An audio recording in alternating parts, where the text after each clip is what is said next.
Turns out I'm wrong. Maybe people really won't disagree with me. Maybe people really won't unsubscribe because they disagree with me. Maybe they actually agree with me on some things that I thought they would not. Perhaps they will celebrate those things with me. Perfect case, yesterday. And I mean, this is like a sequel to a video I made yesterday. But see, a good sequel doesn't simply rehash what they did in the first one. A good sequel takes that information from the first one, takes the character arc, changes it. How can we expand on this? Okay, so let's talk about this. I'm of course referring to the video I get a hair transplant for $100,000 reluctantly, and of course Tommy Two Bats had said some things that led to a Hulk smash, as we all remember clearly from yesterday. What's funny is I've categorized the exceptions to the rules that he's projected, and along with Green Parrot, who also kind of added to that, actor. So let's just get a glimpse of who really does need a hair transplant according to these to this list. So to get girls' attention or to get romantic interest in you got to have hair. Politicians, if you're convicted of a crime, so that's job opportunities, traffic violations, which again is crime, and then acting, which is again a job.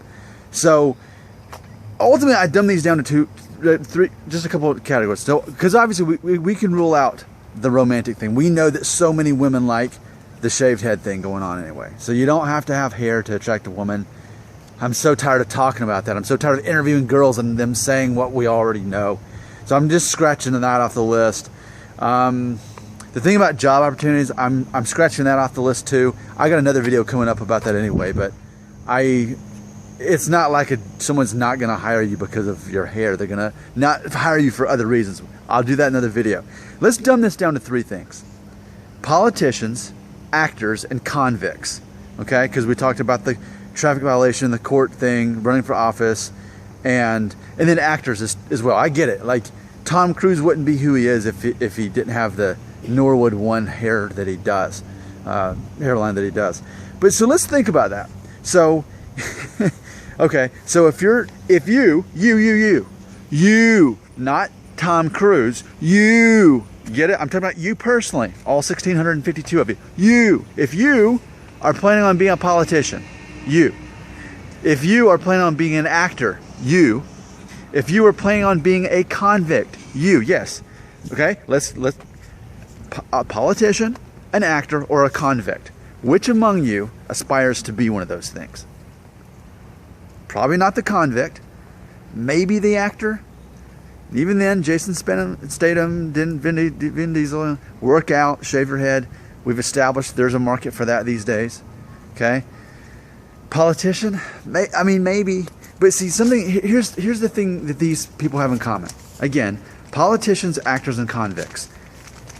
Ultimately, they're people that we don't trust. They're people that we don't trust. Oh. See, we like actors, but on a personal level, we really don't know. They're good at acting. They're good at convincing people of their emotions that they don't actually have.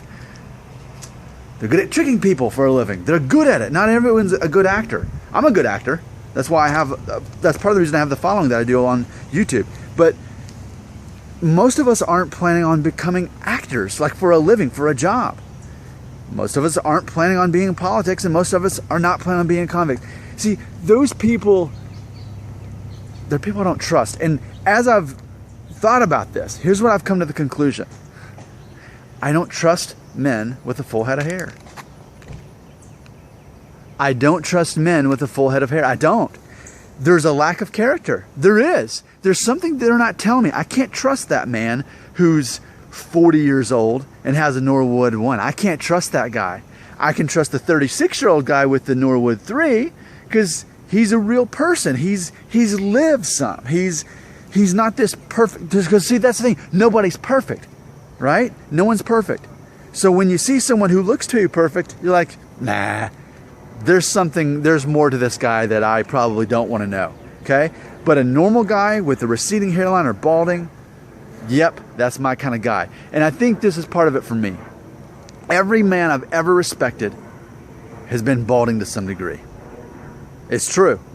I can't think of one man with like a perfect Norwood 1 or even a Norwood 2 with no thinning that I've ever met in real life, knew, respected him. Like when I think of, this is like getting so weird, but like, okay, here's the guy that's 43 and has a Norwood 1 and no thinning. Here's this guy.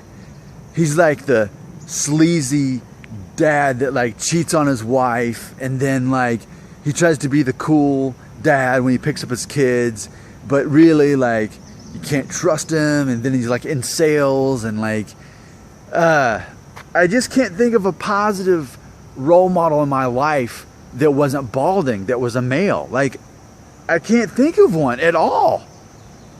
Men I respect go bald. They have character. I trust them, but I can't trust a convict. I can't trust an actor, and I can't trust a politician. Ugh. If you have perfect hair, I don't trust you.